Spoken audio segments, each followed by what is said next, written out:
सोचने का सही तरीका। ज़िंदगी में कई बार ऐसा होता है कि जब हम अपने सोचने का तरीका बदलते हैं तब हमारी ज़िंदगी भी बदल जाती है। ज़िंदगी में जो कुछ भी होता है वो सिर्फ 1% ही होता है, जबकि 99% तो हम जो हुआ है उसके बारे में क्या सोचते हैं, यानी कि हमारा रिएक्शन ही होता है। एक लड़का था जो देख नहीं सकता था। ये लड़का भीख मांगकर अपना जीवन गुजारता था।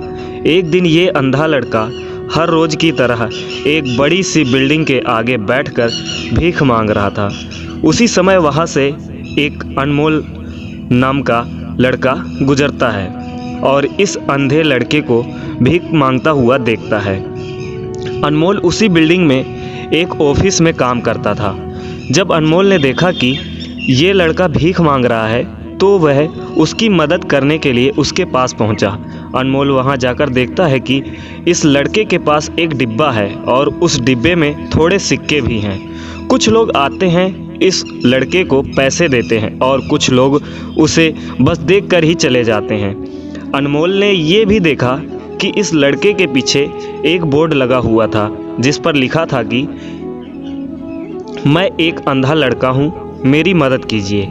ये सब देखकर अनमोल अब ये सोचने लगा कि इस दुनिया में भी बड़े कमाल के लोग हैं। जिसे मदद की ज़रूरत है उसे कोई नहीं करता। उस बोर्ड पर जो लिखा था उसे वो मिटा देता है और उसकी जगह पर और कुछ लिख देता है। अब अनमोल कुछ पैसे उस डिब्बे में रखता है और ऑफिस की ओर बढ़ता है। फिर अनमोल ऑफिस पहुंचता है और हर रोज़ की तरह अपना काम करता है। शाम को जब वो ऑफिस से अपने घर जाने के लिए तभी उसे वो अंधा लड़का याद आता है। वो ये सोचता है कि मैं एक बार घर जाने से पहले उस लड़के को देख लूं। मेरे लिखने की वजह से उसके जीवन में कोई बदलाव आया है कि नहीं। वो अब उस अंधे लड़के के पास जाता है। उसके पहुंचते ही वो लड़का खड़ा हो जाता है। वो कहता है कि भैया, मैंने आपको आपकी आने की आहट से ही पहचान लिया था। आप वही हैं जो सुबह आए थे और मेरे इस बोर्ड पर कुछ लिख कर गए थे।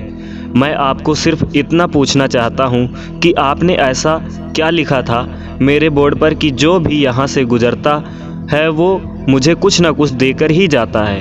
अनमोल ने कहा कि मैंने जो तुम्हारे बोर्ड पर लिखा हुआ था उसे मिटा दिया। तुम्हारे बोर्ड पर लिखा हुआ था कि मैं एक अंधा लड़का हूँ, मेरी मदद कीजिए। मैंने उसको मिटा दिया और ये लिखा दिया कि आज का दिन बहुत खूबसूरत है लेकिन मैं देख नहीं सकता हूँ। हम ये बड़ी आसानी से समझ सकते हैं कि पहले जो लिखा था और बाद में अनमोल ने जो लिखा उसमें काफ़ी अंतर था। अनमोल ने जो कुछ भी लिखा था वो एक नई सोच थी और लाइन पढ़ने वालों में भी पॉजिटिविटी फैला रही थी। इसलिए लोग इस लड़के को कुछ ना कुछ देकर ही जाते थे। अगर हम हमारे सोचने का तरीका बदल देते हैं तो हमारी ज़िंदगी भी बदल जाती है। अगर आपको हमारी स्टोरी अच्छी लगी तो अपने दोस्तों के साथ शेयर कीजिए और कमेंट में ज़रूर बताइए कि ये हमारी स्टोरी कैसी लगी। Thank you.